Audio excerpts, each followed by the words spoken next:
Hi, my name is Katherine, and today we're going to be talking about consumerism in the 50s and when it blossomed in addition to consumer culture. To start off laying down some context, we must consider the time period. The 1950s was the decade after the World War II years when the military-industrial complex was introduced, and workforce changes also occurred during the World War II era, where men who were drafted into the war, their jobs became vacant, and minority groups, as well as African Americans and women, moved into those jobs to help the war effort. As opposed to the post-World War II era, the 50s, which we were going to be talking about today, temporary workers, as those who we just referred to, who previously filled the jobs of veterans, were forced out of those jobs, and there was a shift from a rationing economy to a consumer economy. The rationing economy allowed for all goods and necessary items to go towards the government and for the war effort, including one example such as gasoline, which was rationed, and oftentimes people took the bus or a communal mode of transportation such as carpooling instead of driving themselves to work every day, or often worked from home. And this is a shift to the consumer economy where people would drive themselves to work by themselves because there was no need for rationing anymore. The main ideas we're going to talk about today is the new market to advertise and sell to, which is the baby boomers. New technologies were created that will benefit the average man's lifestyle instead of just the rich man's lifestyle, because technology is now available to the average man. And all of these new technologies are built for convenience. This goes with the next theme, luxury equals status, because the new middle class was able to afford luxuries that they were not able to afford before. And we're also going to talk about the effect, continuing today, of consumerism in the 1950s. Our first theme, baby boomers. After the war ended and industries did not need to keep up war production, they aimed their focus on marketing to a new group, the baby boomers.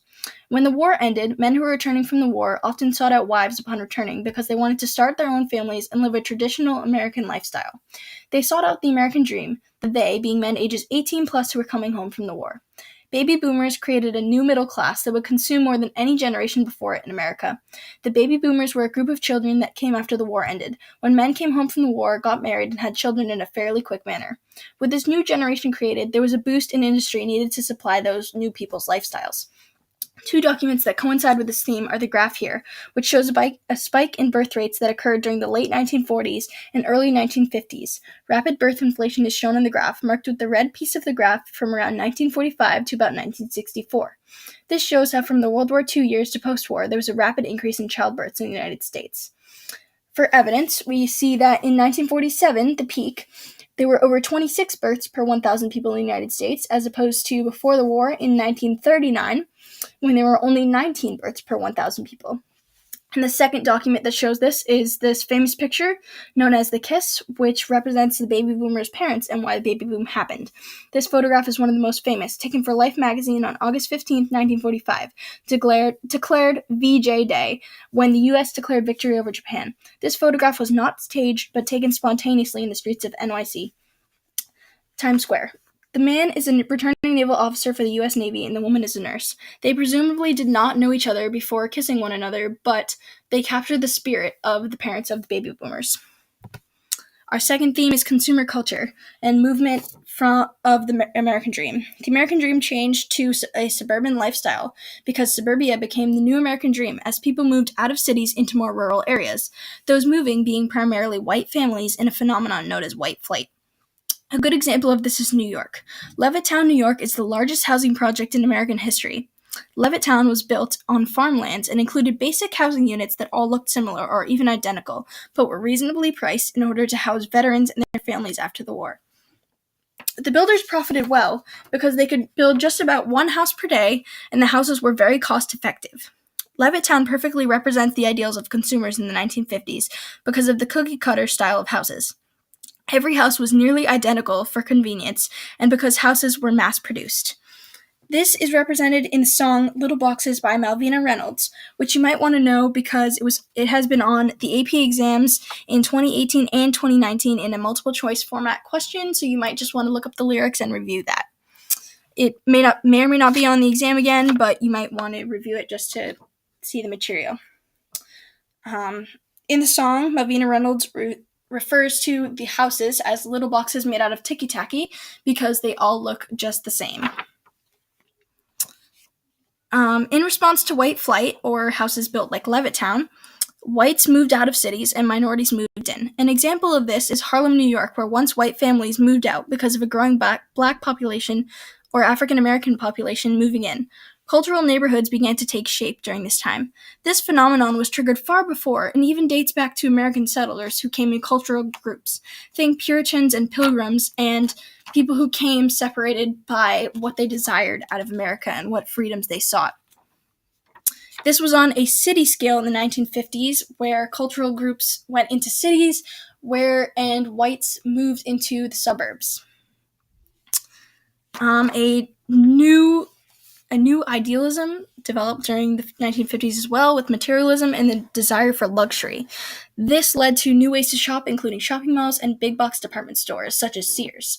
Sears, you may have heard of them before, because Sears catalogs was the way to shop out in the West. They shipped out giant Sears catalogs with everything in them that they could need from a city or a factory in the West, and people from the West were able to buy goods out of Sears catalogs and be shipped by train to the West. New technologies. New technologies were created to support the rapid growth of family life, and everything from houses to household products were advertised and mass-produced in America. Technology in the house became common, and a new theme occurred: technology for the convenience of man. Household technologies, such as the washing machine and refrigerator freezer, were invented for the convenience of man. They were not previously available because they were considered luxuries, but now the common man and the middle class could afford it. Transportation also changed because cars became more luxurious and flashier than ever before, and the Eisenhower interstate highway system was created. Cars becoming more flashy also was a very good representation of consumerism and what consumers wanted and how they wanted things to be flashy and very high class. Television was also another technological advancement of the 1950s, and it became an advertising strategy as well, where people marketed through television ads, and marketing shifted towards women and children with bright colors and with ads everywhere and on television. And now to our continuity and change over time, we're going to talk about today. So today, technology. The average household technologies are from the 1950s. Whether you think about it or not, refrigerators are just one example. You wouldn't see a refrigerator or a house without a refrigerator today, would you? No. This is due to consumerism in the 1950s and those luxuries being available to the middle class. Cars also are one of those things because they're still flashy and a sign of status, and most people own a car today. That is thanks to consumers as well. Baby boomers also still have an effect on today's society because baby boomers are now in their 80s and they are in need of healthcare and they're in need of being taken care of. So more nursing homes need to be built and jobs are created there. And to talk about consumerism today, online consumerism is a new form built for convenience, just like the 1950s, where one example of online consumerism is Amazon and online shopping. And businesses like Walmart and Target are stuff like that today in real life. And that's all for today. Thank you.